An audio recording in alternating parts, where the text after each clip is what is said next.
Greetings! So today I'm going to talk a little more about my new religion, if you're interested. It's called Grapheme, and the idea is that we all worship a graphing calculator. I'm currently the only member, but hopefully with some more publicity we can get more people to sign up. But today I want to talk to you about a specific problem that I had to deal with when writing Grapheme, which is the ability to draw dashed and dotted lines. So I've already written code. The code's probably about a year old to draw like lines that have no dashes in them. So for example, if we start off with in memory a series of points like this, then we can draw a line of some thickness t that connects all of these points together. And we do this, like the way we actually draw them is we compute a bunch of triangles like this. So triangle here, etc. And then we render those triangles using WebGL. So it's quite fast, it's quite fun. Now the issue is, suppose we want to draw dashed lines. So we start off with these same 6 points here, but we want to draw a dashed line. So we define a dashed line by a certain dash pattern, which basically explains, it sets the size of each dash and then the next gap. So for example, if we have the pattern 12, 2, that means a dash of length 12 and a gap of length 2. So 12 followed by a gap of length 2, then we repeat 12, 2, 12, 2, etc. Now, that's all fine and dandy.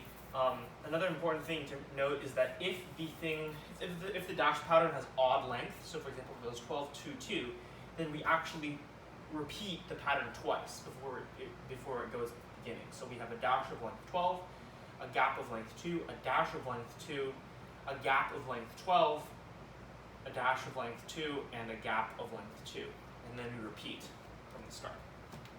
So that's all fine and dandy, but how do we convert these vertices and this dash pattern into a series of triangles that we can draw in WebGL? Well, the answer is we basically just need to construct the points of the dashes along this polyline. We don't actually have to construct the triangles of the polyline of the dashes just yet. What we do is we start here and we march this way until either we've hit this or we've gotten to the first gap.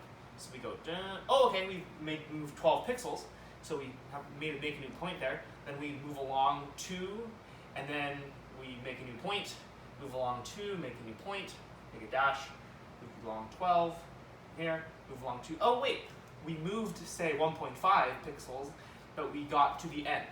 So then we add this point to the series of dashes, and then we march 0.5 along here. And then we connect all those three. And we basically just repeat this procedure until we get all the dashes. Now this is all great. There's one very big issue though. So suppose here's our plotting box, so that this is where we're actually drawing lines in. And then we have a line. It's annoying.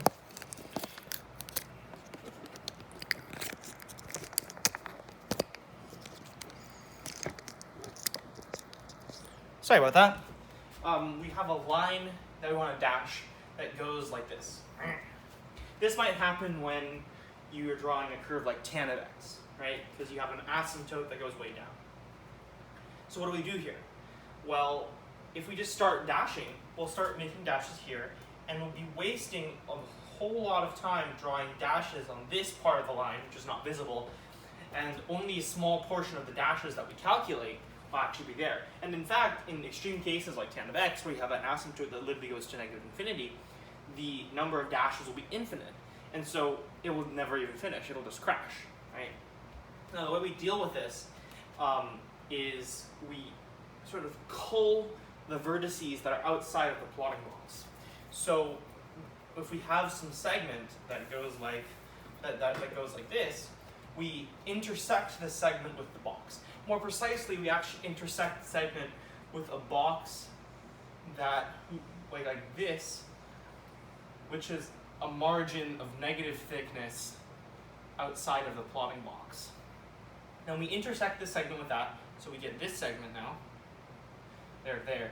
And then we draw dashes only on this. However, we still keep track of the length of this part, because that way we know like where in the pattern we are when we get here. So it'll act as if it drew dashes here in terms of where it is in the pattern when it gets to the part where we actually draw dashes, but it doesn't take the eons it would normally take to calculate all the dashes along that portion of the line which is not visible. So combining this all together, we can create a series of points that describe the dashes, but we still need to draw a polyline. And this is the easiest part. We can just reuse the old code, because a series of dashes is basically just a bunch of polylines. So we can just reuse the old code and everything is happy. So yeah, that's how we draw dashed lines with Grapheme, not Desmos. Desmos probably uses Canvas 2D. Fuck Canvas 2D. It's so slow. Yeah, so that's my new religion. Thank you for watching.